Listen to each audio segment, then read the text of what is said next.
अस्सलाम वालेकुम रहमतुल्लाहि व बरकातहू। मैं जो हूँ बचपन से डॉक्टर ज़ाकिर नाइक को फॉलो कर रहा हूँ। और मैं हमेशा ये बात देखा हूँ कि डॉक्टर ज़ाकिर नाइक जो है उस ज़माने के लिए के हिसाब से जो है सबसे बेहतरीन जो है दाई थे। अब जब डॉक्टर ज़ाकिर नाइक का टाइम आया था तो आप समझ लीजिए पूरे जो है दुनिया में एक बौछार आ गया था, एक चेंज आ गया था। ये कौन शख्स आ गया है जो इतना बेहतरीन जो है आर्ग्यूमेंटेशन करता है, और at the same time argumentation तो भी करता है, लेकिन इसकी ड्रेस जो है वो मौलवी की तरह नहीं है।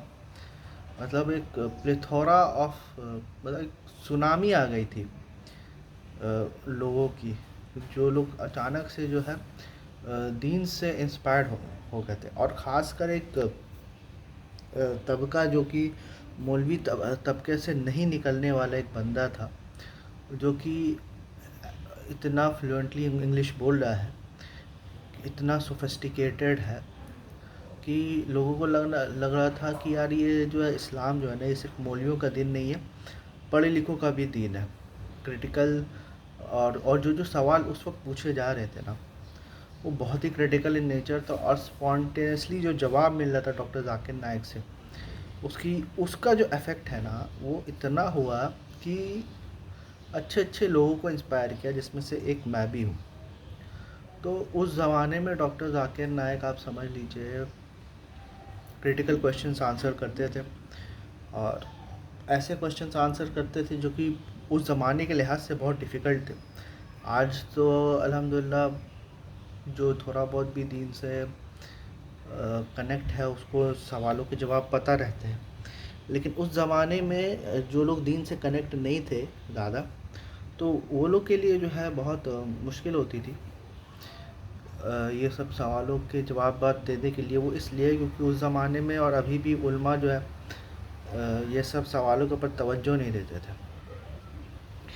तो ये आप समझ लीजिए दौर था डॉक्टर ज़ाकिर नाइक का। उसके बाद एक और दौर आया डॉक्टर ज़ाकिर नाइक का कि वो जो है सिर्फ जो है लोगों को जो है कलमा पढ़ाते थे ये माइक के ऊपर, ठीक है। और क्वेश्चन आंसर मतलब पहले जो है क्रिटिकल क्वेश्चन आंसर के जगह अब जो है फ़ैन मूवमेंट हो गया डॉक्टर ज़ाकिर नाइक के लिए, कि ये जो है लोग जो है सिर्फ फैंस आके जो है सवाल पूछ रहे हैं, वही सेम सवाल अब पूछा जा रहा है। मतलब डॉक्टर ज़ाकिर नाइक ने अपने आप को कभी अपडेट नहीं किया। आज भी आप डॉक्टर ज़ाकिर नाइक को सुनोगे ना, तो वो सेम बात बोल रहे हैं जो 20 साल पहले या 10 साल पहले वो बोलते थे, और कोई भी चेंज आपको नहीं दिखेगा। हालांकि चेंज होना चाहिए, ग्रोथ होना चाहिए। उसके बाद जो है आप तो उसके बाद आप जैसे पढ़िएगा, तो उसके बाद मैंने जो है शेख अहमद दीदात साहब को भी सुनने लगा, वो भी बहुत अच्छे थे। डॉक्टर ज़ाकिर नाइक एक्चुअली जो है शेख अहमद दीदात से इंस्पायर्ड हो गए थे। तो और भी जो डॉक्टर ज़ाकिर नाइक के जो स्पीकर्स थे, डॉक्टर फिर अल्लामा यासिर काजी हो गया और शेख अब्दुल रहीम ग्रीन हो गए, उस ज़माने में जो है बहुत अच्छे, मतलब वो उनकी बातें सुन के जो है बहुत अच्छे इंस्पायरिंग रहती थी, उनकी बातें बहुत एलिक्वेंट रहती थी और बहुत ही मतलब सिविल तरीके से बात होती थी। हालांकि इतना क्रिटिकल नहीं था जितना डॉक्टर ज़ाकिर नाइक थे। उसके बाद जो है ये दौर आया स्ट्रीट दावा का। स्ट्रीट दावा में वही अपने थोड़ा बहुत अब्दुल रहीम ग्रीन तो बहुत कम दिखते थे, लेकिन उसके बाद ये अपना मोहम्मद हिजाब हो गए, अली दावा हो गए, दावा मैन बोल के था, और भी बहुत सारे, अदनान रशीद साहब हो गए, IERA हमजा जॉर्टिस हो गए। तो ये लोग की शुरुआत अच्छी हुई थी, लेकिन अभी जो है ज़्यादातर ये लोग जो है ना रेफ्यूटेशन के ऊपर कंसंट्रेट कर रहे हैं, और वो भी किसको रेफ्यूट कर रहे हैं। इनका पूरा पूरा जो है फोकस जो है ना सेकुलर्स और लिबरल्स को, कि हम लोग सेकुलर्स और लिबरल्स को जो है वो रेफ्यूट करेंगे, हम लोग जो है एथियस्ट को जो है हम रेफ्यूट करेंगे। तो ये फोकस हो गया। और उसके बाद जो है बहुत लेवल का एक फ़िरका वारियत भी आ गया स्ट्रीट दावा में। शमसी अलग हो गया, अली दावा अलग हो गया, वो जो दावा मैन जो है इमरान इब्न मंसूर, वो अलग हो गया। और फिर ये लोग जो है एक दूसरे के ख़िलाफ़ जो है वीडियो भी बनाते हैं, और बेसिकली ईमान से ज़्यादा फोकस ईगो के ऊपर हो गया। और जिस तरह की बातें होती, जिस तरह का लहजा आप लोग देखोगे ये लोग का, तो समझ में नहीं आता है एक दीनदार और एक जो बिना दीन का बंदा है उसमें क्या फ़र्क है। कोई फ़र्क आपको दिखेगा नहीं, सिर्फ आपको हुलिया चेंज मिलेगा और कुछ नहीं। हुलिया भी जो है वो, उसका कोई फ़ायदा नहीं है, क्योंकि अगर जब बात ही आपको मौलवी की तरह करनी है, तो हुलिया भी अगर आप चेंज कर दोगे तो उसका कोई फ़ायदा नहीं होगा। तो उसके बाद मतलब उस ज़माने में मुझे बहुत पसंद था।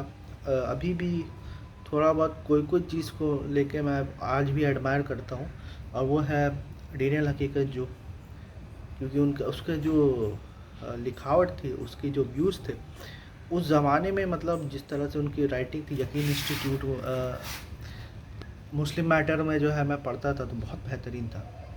वीडियोस तो बहुत कम ही अवेलेबल थे, फिर अचानक से जो है उसका ये जो ट्रांसफॉर्मेशन देखा, एक बहुत ही रेडिकल ट्रांसफॉर्मेशन देखा, जिसमें वो जो है फेमिनिस्ट, उन मरकज़ी टॉपिक जो उसका बना ना फेमिनिज़्म, चलो फेमिनिज़्म को आप रिफ्यूट कर रहे हो, कोई दिक्कत नहीं है, लेकिन उसके बाद मैं देख रहा हूँ कि ये जो है दूसरों के ख़िलाफ़ जो है वीडियो बना रहा है। तो आप दूसरों के ख़िलाफ़ अगर वीडियो बनाओगे भी, तो आप उसको जो है कैरेक्टर असैसिनेट नहीं करोगे। कैरेक्टर असैसिनेट भी कर रहा है यासिर कादी को, यासिर कादी के ऊपर झूठ बोल रहा है, क्योंकि मैं तो यासिर कादी को सुनता ही था, और मुस्लिम मैटर और ये यकीन इंस्टीट्यूट, उमर सलमान, ये सबको जो है वो झूठ बोल रहा था कि ये लोग सब फेमिनिस्ट हैं।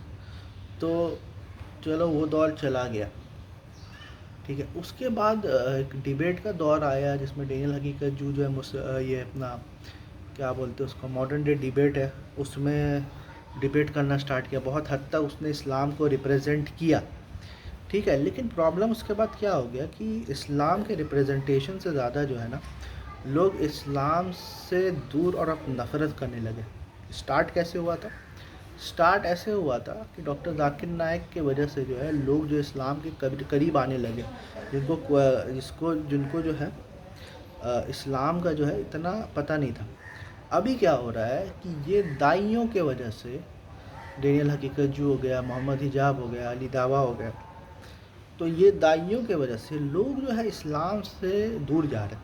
वो क्यों दूर जा रहे हैं? क्योंकि उनका जो भी स्टैंस है वो अपने आप में बहुत रेडिकल और बहुत ही डॉगमेटिक है। अब जैसे डेनियल हकीकत जो ये बोलता है कि औरतों को कॉलेज ही जाना नहीं चाहिए, काम करना तो दूर की बात, औरतों को तो कॉलेज ही नहीं जाना चाहिए। फिर मोहम्मद हिजाब को देखोगे, आए दिन जो है वो उसका बात करने का आप तरीका भी देखो ना, उसका बात में ही एरोगेंस झलकता है, ठीक है। अब कोई बंदा आके आपसे बदतमीज़ी कर रहा है और आप उसको फिर सख्त तरीके से आप जवाब दोगे तो समझ में आता है। वो उसका स्टार्टिंग ही एरोगेंस से होता है, मतलब उसको लगता है कि ऐसा करने से जो है ना सामने वाले इंटिमिडेट हो जाएगा, या उसके बाद के में जो है वज़न आने लगेगा। ऐसा है नहीं, लोगों को चाइल्डिश लगता है। इवन जो वो डिबेट है क्या नाम है उसका, मोहम्मद हिजाब और डेविड वुड का, ऑन तौहीद एंड ट्रिनिटी, उसमें अपेरेंटली तो ऐसा लगा कि मोहम्मद हिजाब जीत गया है, लेकिन आप कमेंट सेक्शन दूसरी तरफ का भी देखो, वो बोल रहे हैं कि मैं चाहता हूँ कि इस्लाम को रिप्रेजेंट जो है ना ये मोहम्मद हिजाब और डेनियल हकीकत जू टाइप के लोग करें, ताकि हम बताएं कि यही है इस्लाम की हकीकत। ये कौन बोल रहा है? ये इस्लामोफोब्स, ये एक्स मुस्लिम्स, ये जो है क्रिश्चियन प्रीचर्स जो कि इस्लाम के अगेंस्ट है, वो ये बात बोलते हैं कि हम चाहते हैं कि यही लोग जो है ना अभी फेस ऑफ इस्लाम बने, ताकि हम बताएं यार ये लोग कितने रेडिकल हो गए, और इस्लाम यही सिखाता है, रेडिकलिज्म ही सिखाता है। ये अनअपोलोजेटिक के चक्कर में ना आदमी एक्सट्रीमिस्ट हो रहा है, आदमी रेडिकल हो रहा है, ठीक है। और फिर जो है फिर चाइल्ड मैरिज को ये लोग प्रमोट कर रहे हैं, सेक्स स्लेवरी को ये कर रहे हैं। तो ये सब के वजह से डेनियल हकीकत जू का रेपुटेशन जाए ना जाए उससे हमें कोई फ़र्क नहीं पड़ता।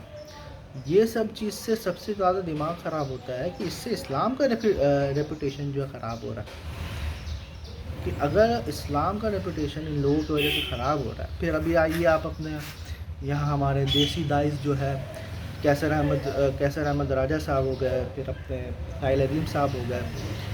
आप ये देखिए, ये लोग भी एक यूथ क्लब हो गया, हालांकि यूथ क्लब अभी इतना एक्टिव नहीं है जितना कि कैसर अहमद राजा साहब है, मुफ्ती यासिर नदीम साहब है। लेकिन उन लोग का स्ट्रीम जाके आप देखो, आपको ऐसा लग रहा है कि कोई सर्कस में हम आ गए हैं, कोई न्यूज़ चैनल में हम आ गए और अर्नब गोस्वामी का जो है पैनल जैसा नहीं, हर जगह जो शो चल रहा है, वो जो भी आता है उसको वो लोग इंसल्ट करते हैं। अर्नब गोस्वामी का शो उन्होंने बना लिया और फिर प्रोपेगेंडा करते हैं दूसरे लोगों के ऊपर। और उसके बाद जो है, उसके बाद क्या, मतलब एक पैरेलल चॉइस ये होती है कि एक अलग तरीके के उल्मा भी जो है अभी मौजूद है, जिसको मैं अभी फॉलो कर रहा हूँ। जैसे अल्लामा जावेद अहमद गामदी साहब हो गए, इंजीनियर मोहम्मद अली मिर्ज़ा हो गए। हालांकि गामदी साहब और इंजीनियर साहब जो है वो उसूल में जो है एक दूसरे से बहुत डिफरेंट है। इन प्रिंसिपल आप समझ लीजिए, इंजीनियर मोहम्मद अली मिर्ज़ा जो है ना, वो रिवायती उल्मा की तरफ उनका रुझान ज़्यादा है, लेकिन वो क्या है, वो उनका जो मनहज है ना अहले हदीसों टाइप का। अहले हदीस तो खुद अपना मनहज को फॉलो नहीं कर पाए, वो बोलते कुरान और हदीस, लेकिन कुरान जब हदीस उनके खिलाफ जाती है तो वो नहीं मानते। लेकिन अली भाई का ये चीज़ नहीं है। अली भाई जो है ना वो वैसे ही है जैसे कि पहले के जो अहले हदीस थे, पहले के हदीसों से ना, पहले के अहले हदीसों को ना उलमाओं से इतना मतलब नहीं था। वो बोलते थे कि भाई कोई भी बंदा कुरान हदीस बोल रहा है ना, उसकी बात हम लोग मानेंगे, चाहे कुछ भी हो, कोई भी हो, ठीक है। तो वही वैसे ही आज के डेट में ना इंजीनियर मोहम्मद अली मिर्ज़ा है। और उसके बाद जो है मुझे ऐसा लगता है कि इंजीनियर मोहम्मद अली मिर्ज़ा से भी बेटर कोई मुझे ऐसा लगता है। हालांकि मेरा भी जो है पहले रुझान जो अहले हदीस या सल्फ़ियों की तरफ था, लेकिन मुझे ऐसा लगता है, देखो कोई भी बंदा ना अगर सेंस बात करता है ना, तो चाहे वो रिलीजियस हो या सेकुलर हो, उसकी बातें पसंद आएगी, ठीक है। तो मुझे लगता है मेरे पॉइंट ऑफ व्यू के हिसाब से, मेरे हिसाब से जो है ना, अभी के जो टॉप के आलिम हैं या दाई है, जो भी आप बोल रहे हो, पहले तो ये लोग आलिम और दाई में भी फ़र्क करते थे, लेकिन मैं फ़र्क नहीं करता हूँ भाई। हर आलिम का ये फ़र्ज़ बनता है कि वो दावत दे, वो दाई बने। वो कैसा आलिम है जो दाई नहीं है, ठीक है। तो मुझे ऐसा लगता है अल्लामा जावेद अहमद गामदी साहब जो है वो बेहतरीन आलिम है, और आलिम के साथ बहुत बड़े दाई भी है, क्योंकि उनकी बातें जो है ना इट मेक सेंस, और वो जो है हदीस और सुन्नत में जो है वो फ़र्क करते हैं। और सबसे बड़ा चैलेंज अहले हदीस यूथ को जो है, ख़ासकर मेरे तरह, एक तो होता है ख़ानदानी अहले हदीस, और एक जो होता है कि जो दूसरों को छोड़ के अहले हदीस की तरफ आते हैं, अपना अक्ल इस्तेमाल करते हैं। तो वो बरेली से, देवबंदी से लोग अहले हदीस होते हैं, जो लोग अपना अक्ल इस्तेमाल करते हैं, वो लोग बोलते हैं यार ऐसे ऐसे हदीसें हैं, क्योंकि बहुत डॉगमेटिक है, समझ में नहीं आ रहा यार, ये ऐसा ऐसे कैसे बोल सकते हैं रसूलुल्लाह सल्लल्लाहु अलैहि वसल्लम। तो जो हम लोगों को फिर पता चला कि हदीस और सुन्नत में जो फ़र्क है, ठीक है, तो ये चीज़ जो है अल्लामा जावेद अहमद गामदी साहब से हमें पता चला। और भी बहुत सारे स्कॉलर्स हैं जिनका मैंने नाम नहीं लिया, लेकिन मैं बोल रहा हूँ कि कहाँ से लेकर कहाँ तक, मतलब इल्म जो है किसी एक शख्स के पास नहीं रहता है, ये ट्रांसफ़र होता जाता है और एक जनरेशन से दूसरे जनरेशन में ट्रांसफ़र हो जाता है। किसी की ये मिल्कियत नहीं है इल्म। मैं बस यही कहना चाह रहा हूँ।